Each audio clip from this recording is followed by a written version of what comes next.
I want to give you a basic introduction to the GMAT, which is the entrance exam for most business schools worldwide. The GMAT has 4 sections: a 30-minute essay section, a 30-minute integrated reasoning section, a 75-minute quantitative section, and a 75-minute verbal section with 8-minute breaks in between.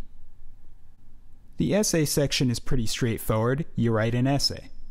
Integrated reasoning is a little more complicated. If you've ever heard of the case study method in business school, like for instance Harvard uses case studies to teach their classes, then you kind of know what integrated reasoning is. It's basically 12 little miniature case studies where they give you a real-world business scenario, maybe with some graphs and charts, and they ask you some questions about that scenario. The quantitative section has 2 types of questions: problem-solving questions, which are just 5-choice, multiple-choice math questions, and data sufficiency questions, which are unique to the GMAT and really require their own separate explanation. Finally, the verbal section has 3 different types of questions: sentence correction, where they give you 5 different variations of a sentence and you pick the correct one; critical reasoning, where they ask you things like what would strengthen the author's argument, or what could you conclude from the given facts; and reading comprehension, where they give you a passage and they ask you a few questions about it.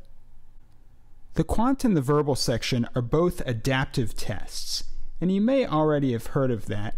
Adaptive just means they show you a question, and then based on your response to that question, they pick what question to show you next. And usually what ends up happening is if you get the prior question right, then they show you a harder question, because they're trying to zero in on your true ability.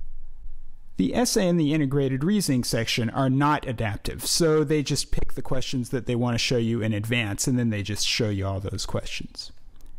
The essay is scored from 0 to 6, 6 being the best score.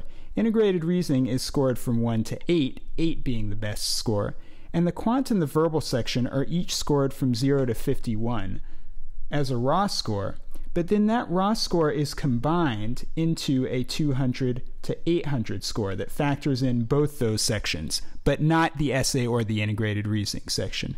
And that 200-800 score is what most people tend to care about the most.